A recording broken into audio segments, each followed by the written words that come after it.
Sound familiar? The boss's office door bursts open and a torrent of criticism is unleashed upon you. Your heart starts pounding, your mind goes completely blank, and a crippling sense of injustice consumes you.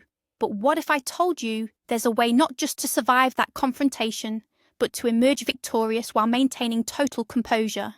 And this method wasn't developed by modern psychologists. It comes straight from an ancient Roman Stoic philosopher. In this video, we're going to break down one simple yet incredibly powerful idea from Epictetus that will fundamentally change how you react to insults and shouting. Stay tuned until the very end, and you will learn exactly how to turn the poisoned arrows of other people's words into dust. To truly grasp the genius of this principle, let's take a moment and travel back nearly 2,000 years to ancient Rome. This is where a man named Epictetus lived. His own life story is a masterclass in resilience. Born into slavery, he endured unimaginable hardship. He was crippled for life due to his master's cruelty, yet he eventually gained his freedom and became one of the greatest philosophers of his time. He didn't teach in luxurious academies, but right there on the streets. His wisdom was designed for real life, specifically for handling stressful situations, just like the one we described. Epictetus himself wrote no treatises. His teaching survives through the notes of his student, and at the very core of that teaching lies one simple, yet revolutionary principle that we are going to break down today. So let's cut straight to the chase. Here is the single thought that acts as a shield against all emotional noise. As Epictetus wisely noted, it is not what happens to you, but your thought about it that causes suffering. Just stop and think for a moment. The actual sound of your boss yelling is not what causes you pain. The pain is caused by your interpretation of that noise. It's the story you instantly create. He doesn't respect me. I must be a terrible employee. This is completely unfair. I'm about to get fired. It is these internal narratives, and not the mere sound waves emanating from another person's mouth, that are the true source of your distress. Consider this. Imagine a small child is throwing a tantrum and yelling at you in a supermarket. Would you actually get upset? Most likely, no. Why? Because your immediate judgment is different. He's just overtired. Ashpen. Now imagine someone is screaming at you in a language you don't speak. Would the actual words cause you pain? Absolutely not, because you have no established judgment about what those sounds mean. Your boss yelling is just an event. It is just noise. But what you choose to turn that noise into inside your own mind, that is entirely up to you. So, let's explore where insults truly originate. The Stoics believed that someone attempting to wound you is actually revealing their own weakness, not yours. Their outburst is an admission of their own helplessness, a failure to handle the situation or their emotions in a civilized way. They are simply trying to dump their internal discomfort, their stress, and their frustration onto you. When you view the situation through this lens, everything changes entirely. You stop being the victim of an attack and become an observer of someone else's drama. The person in front of you isn't some all-powerful tyrant, but rather a miserable individual who hasn't found a better way to interact with the world than through aggression. Understanding this doesn't mean you are justifying their behaviour. It means you are stripping their attack of its personal relevance to you. It's not about you. It is always about them. The central mistake we often make is believing that someone else's words can actually harm us. Epictetus was adamant about this principle. He famously advised, if someone tells you that a particular person has spoken ill of you, do not defend yourself against the charges, but reply, he must not have known my other faults, or he would not have mentioned only these few. Now, that's certainly a high level of mastery, but the core point is this. No one can harm your inner self, your mind, unless you explicitly grant them permission to do so. External events, including what others say, are fundamentally outside of our control. However, our agreement with those words, our decision to believe them, is entirely and absolutely within our power. An insult only becomes an insult the moment you internally accept and agree with it. Until you embrace it, It is merely a collection of sounds, someone else's opinion, and nothing more. Your self-worth is your fortress, and the keys to the gate belong to you alone. A practical tool stemming from this philosophy is the power of the pause. There is a tiny moment between the stimulus, say your boss yelling, and your reaction. In everyday life, we usually miss this moment, reacting automatically with hurt, fear, or anger. The goal of the Stoic is to expand that instant. When someone starts shouting at you, your initial objective is simply to do nothing. Take a mental step back. Focus on your breathing, a slow inhale, a slow exhale. This momentary pause breaks the automatic chain reaction. It gives time for your rational brain, the prefrontal cortex, to engage and take over control from the emotional, limbic system. During this pause, you remind yourself of the core principle. This is just an event. My reaction is my choice. This isn't about suppressing emotions. It's about making a conscious decision regarding how you want to feel and how you choose to proceed. Epictetus shared a brilliant metaphor. Every situation has two handles. One is convenient to grab, the other is awkward or impossible. Imagine your boss's criticism is like a cup holding a scalding hot drink. One handle is your judgment, your emotional reaction. I'm being humiliated. This is a personal attack. I'm a total failure. If you instinctively grab that handle, you will inevitably get burned, resulting in pain and suffering. But the same cup also offers another handle, one that is cool and convenient. This is the objective perception of the facts. This person is expressing dissatisfaction with the results of my work. They are speaking loudly. They seem genuinely upset. If you consciously choose to grasp this handle, you can manage the situation, analyze the facts, and decide your next move, all without getting emotionally burned. The choice of which handle to grab is always yours. No one can force you to seize the hot one. Every time you face negativity or challenge, ask yourself this simple question: which handle am I holding right now? Another powerful Stoic analogy is that of the actor. Imagine life as a grand theatrical production, with everyone playing different roles. Right now, your boss is playing the role of the angry executive. He might be doing it convincingly or not, but it is just his part. A part dictated by his script, his personality, or maybe just his mood today. His words are simply his lines. They reveal something about his character, but nothing about yours. In this paradigm, an insult is merely an attempt to drag you onto his stage and force you into the role of the guilty subordinate. But you have total freedom to decline that role. You can choose to remain in the position of the spectator, observing the scene with interest, or perhaps even with compassion. You are not obligated to rush onto the stage and play along by engaging in an argument or starting to defend yourself.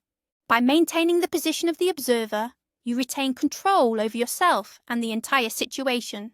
Imagine someone tries to hand you a gift you absolutely don't want, say a box full of garbage. What do? You simply refuse it. You say, "Thanks, but no thanks." The exact same principle applies to insults. When someone says something hurtful, they are essentially handing you that gift. If you get offended, get angry, or take it personally, you are accepting the gift. You are allowing someone else's emotional garbage to contaminate your internal world, but you have every right to refuse it. Seneca, the great Stoic, famously said, "The greatest remedy for anger is delay."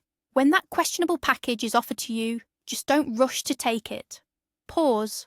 Mentally tell yourself, that is their opinion, their emotion, their gift. I choose not to accept it. Whose garbage is it now? It stays exactly with the person who tried to hand it over. They are the ones who have to deal with it. One of the most effective techniques is called cognitive reframing. Our brains are wired to slap on emotional labels, which usually trigger strong reactions. For instance, when your boss says, "This report is utterly useless," that phrase instantly morphs in our minds into the damning judgment, "I am useless." The core Stoic practice here is to bring ourselves back to the dry, objective facts. Instead of thinking, My boss yelled at me and completely humiliated me. Try framing it this way. My manager expressed their opinion about my report using a raised tone. Can you feel the difference? The first is an emotional catastrophe. The second is simply a factual description of an event, something you can actually deal with. Or instead of leaping to, "He hates me," try, "He expressed strong dissatisfaction with my work on Project X." Stripping the situation bare of these emotional judgments allows you to see it clearly and understand. Is there a kernel of truth or a valid point you need to address? Or was it just an emotional outburst that you can safely ignore? Picture this. You're walking down the street and a dog starts barking aggressively at you. Would you actually stop and yell back? Would you try to argue with it or convince it that it's mistaken? Absolutely not. You'd simply carry on, maybe assuming the dog is having a bad day or that something startled it. The Stoic philosopher Epictetus advised treating unwarranted insults in precisely the same manner. A person who explodes into shouting and abuse is, in that moment, barely distinguishable from a barking dog. They are operating purely on primitive instinct, not reason. Engaging in a shouting match with them means stooping to their level. It means barking back. By maintaining your composure and ignoring the bark, you show that you operate on a completely different level of awareness. You refuse to be dragged into their chaos. This isn't a sign of weakness, quite the opposite. It is a powerful display of immense inner strength and self-control. The Stoics often spoke about the necessity of constructing your inner citadel. This is your mental sanctuary, a place no external force can breach. The walls of this fortress are built from your principles, your core values, and your rational thought. A shouting boss, mean remarks from colleagues, unfair criticism. These are the barbarians attempting to lay siege to your fortress. But they can only rattle the walls. They can only breach the defences under one condition: if you choose to open the gates yourself. Every time you react emotionally to their attacks, you're essentially lowering the drawbridge and inviting the enemy inside. The practice of Stoicism, then, is the daily work of reinforcing the walls of that citadel. It is a constant reminder that your inner world belongs only to you, and only you decide what is allowed to affect it, and what will remain outside, nothing more than meaningless noise. It's vital to learn how to separate constructive criticism from destructive attacks. Stoicism doesn't mean becoming emotionless or ignoring all feedback. Quite the opposite. A truly wise person always looks for the kernel of truth within any criticism. When your boss expresses dissatisfaction, your first job, after staying calm, is to objectively analyse what they said, filter out the emotion, the tone, the shouting. What's left at the core? Are there facts embedded in their statement? Do they point to specific, actionable mistakes? If so, thank them, even if only mentally, for the feedback, and use that information as fuel for growth. If, however, their words contain nothing but raw emotion, sweeping generalizations or personal attacks, things like, "You always mess everything up," or "You're totally incompetent," that is not criticism. That's merely verbal garbage. And you need to treat it as such. Send it straight to the trash bin without letting it clutter your mind. Stop for a moment and consider, what does the person shouting at you actually want? Often, subconsciously, they are craving a reaction from you. They seek your emotional involvement. They want to witness your fear, your hurt, or your anger. That response validates their position and gives them a powerful sense of control. The moment you provide that reaction, they win. You have essentially handed them the keys to your emotional well-being. Conversely, your calmness, your composure, your unshakable demeanour, that is what completely disarms them. They are expecting a fight, but you refuse to step onto the battlefield. They throw the ball of rage at you, and you simply step aside, letting it fly right past. This completely throws them off balance. It starves the aggressor of the energy they typically feed off of your reaction. In this emotional game, the person who loses control first is the one who loses everything. By maintaining your peace, you automatically win. What is the practical Stoic response in the heat of the moment? Often, the best reaction is no reaction at all. A calm, attentive silence. You don't interrupt, you don't defend yourself, and you certainly don't argue. You simply listen, maintaining eye contact. This isn't the meek silence of a victim. This is the silence of strength. It sends the message, I hear you. I see you're upset, but your anger does not control me. Once their torrent of words has run dry, you can employ short neutral phrases. For example, I hear what you're saying. I need some time to process this. Or, let's come back to this conversation when we are both calmer. You do not engage in the actual substance of the argument while emotions are running high. You signal that you are ready for a constructive dialogue, not an emotional shouting match. This is the ultimate posture of a confident, self-assured adult. Surprisingly, one highly effective strategy can be partial agreement. You aren't agreeing with the insult itself, but rather with the undeniable kernel of truth buried within the criticism. For example, imagine your manager shouts, "You completely missed the deadline and this report is useless." Instead of getting defensive on every front, you can calmly reply, "You're absolutely right. I did submit the report a day late. I completely understand why you are frustrated."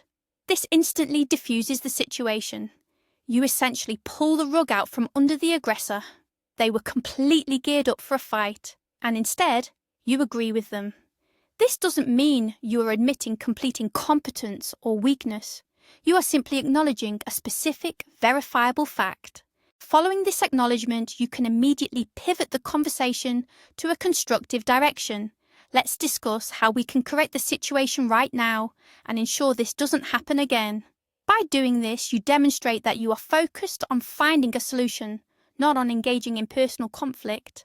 Humour is another tool in the Stoic arsenal that actually requires a certain amount of guts. I don't mean sarcasm or biting wit, but genuine, good-natured, disarming humour. The classic Epictetus response we discussed earlier, "He simply didn't know the rest of my flaws," is a prime example of this. Granted, using this when talking to your boss might be risky, but a little light self-deprecation can work wonders. If someone throws out an accusation like, "Are you even thinking straight?" or "Are you completely checked out?" you can reply with a slight smile, "My brain sometimes runs slower before noon than it does after lunch. Let's go over those points one more time." This completely shatters the aggressor-victim dynamic. You show them that you don't perceive their jab as a mortal threat to your self-esteem. You are so secure in yourself that you can even laugh off your own minor flaws. It takes practice, but in certain situations, it can instantly diffuse the tension. Every time you successfully apply these principles, you're doing more than just avoiding negative feelings. You are actually training your mental muscle, resilience. Picture every verbal attack as a rep or set in your mental gym. Initially, it's tough. You feel the strain. But with every workout, your muscle of composure grows stronger. Eventually, the things that used to derail your entire day will only cause a brief moment of surprise. You'll begin noticing this newfound calm in other life situations too. Not just at work, but during arguments with loved ones, sitting in traffic, or standing in long queues. You are establishing a strong foundation for long-term mental health and emotional equilibrium. And your toxic boss unknowingly becomes your best and completely free personal trainer for stress resilience. To prove these aren't just beautiful theories, let's recall a famous historical example. Cato the Younger, the Roman politician and Stoic, was renowned for his unwavering resolve. Once, while he was speaking in court, his opponent, having run out of arguments, simply spat in his face. The room froze, waiting for an enraged reaction. What did Cato do? He calmly wiped his face and said, "I will certainly maintain that those who say you have no mouth are mistaken.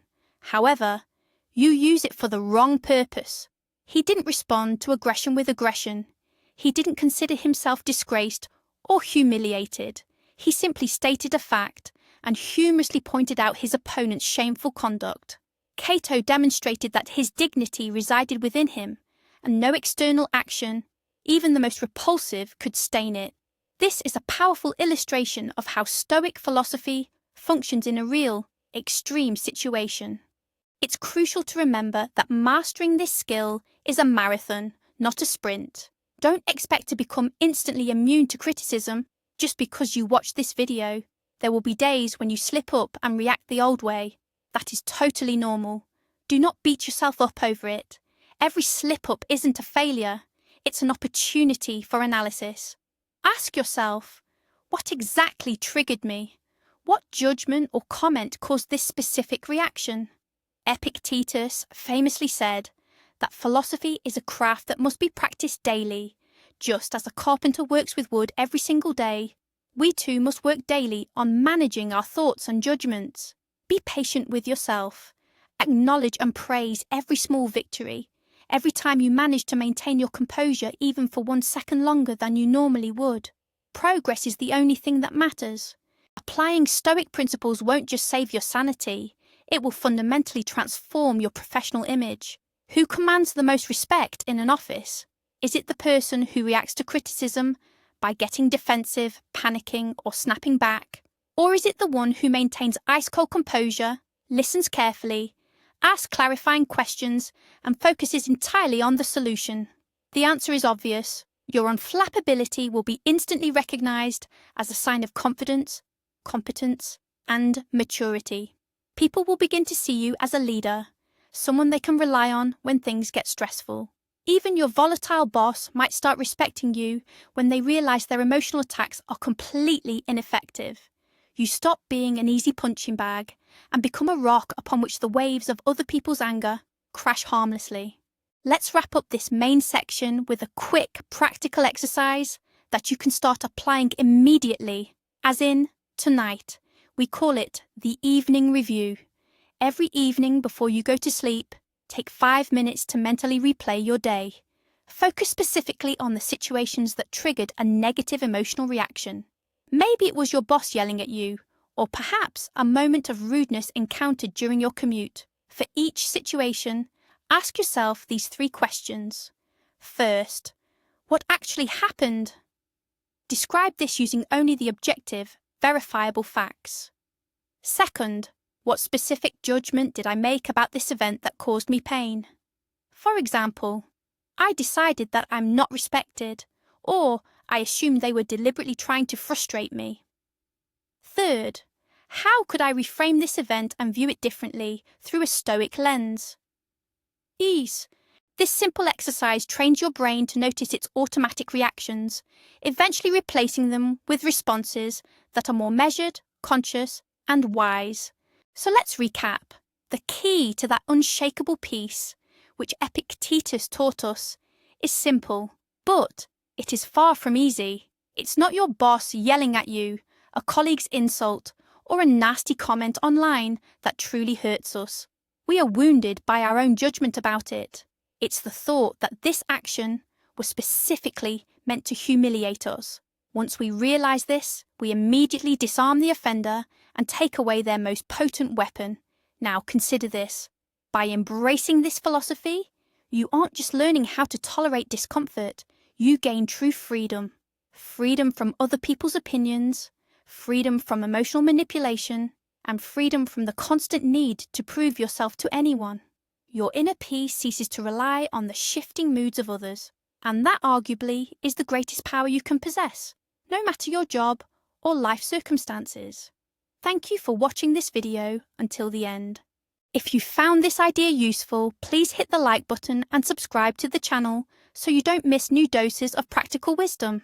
I'm also really interested in hearing your thoughts. Let me know in the comments if you face similar situations and what philosophical thought helps you maintain your composure. Let's discuss.